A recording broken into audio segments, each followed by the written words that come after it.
Voilà, merci d'accueillir Christine Pio qui va monter sur scène avec moi.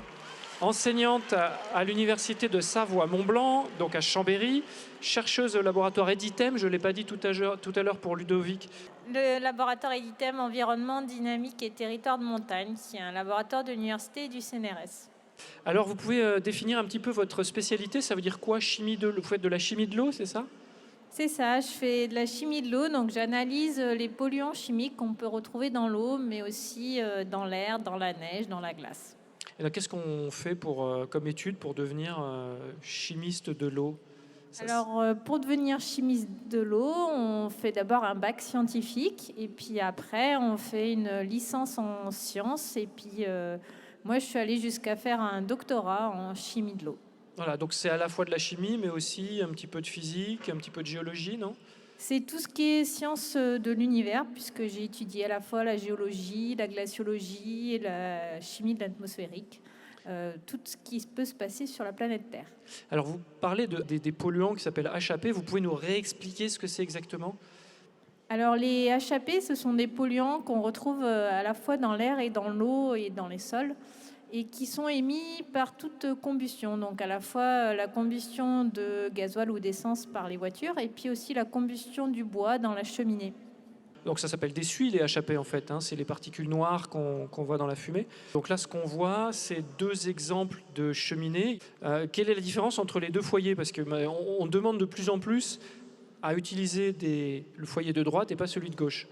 Oui, c'est ça. Les HAP, donc, qui sont des polluants cancérigènes, mutagènes, reprotoxiques, ils sont largement émis dans nos vallées par la combustion du bois et donc à la fois par les cheminées qu'on dit à foyer ouvert et les cheminées à foyer fermé. Et il se trouve que les cheminées à foyer ouvert, toutes celles qu'on aime bien pour faire un petit feu l'hiver et se mettre au coin du feu, elles émettent énormément de polluants de suie. C'est un large contributeur de la pollution de l'air et notamment des épisodes de particules fines qu'on retrouve à Grenoble. Et plus le foyer est ouvert, plus il y a de l'oxygène et plus on va avoir la formation de ces suies. On en a entendu parler, hein, les particules fines à Grenoble comme un peu à Chambéry et puis un peu plus loin dans quasiment toutes les vallées des Alpes. On a souvent tendance à dire que c'est à cause des véhicules diesel, c'est vrai, mais pas que.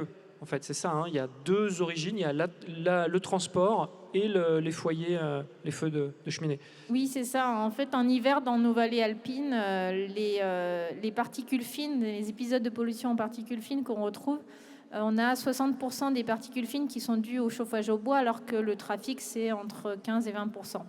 Donc, on a une large source qui est la combustion de la biomasse. Alors, ces particules, on va les fabriquer en vallée. Elles vont être transportées jusqu'au lac. Comment est-ce que vous allez les identifier dans le lac? Il y a différentes façons de collecter ces particules, hein.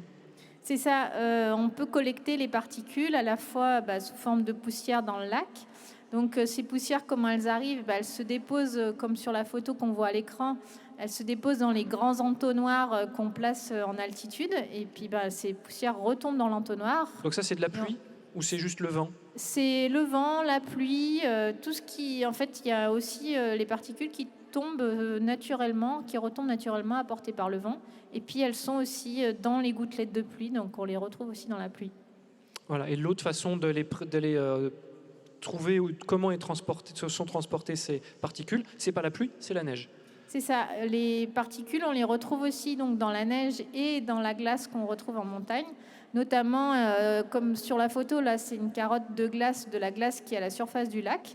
Mais on retrouve aussi dans les autres glaces, que ce soit les grands glaciers alpins, les glaciers horizontaux, mais aussi des glaciers de parois, notamment on travaille avec Ludovic aussi sur analyser la glace sur les parois de montagne.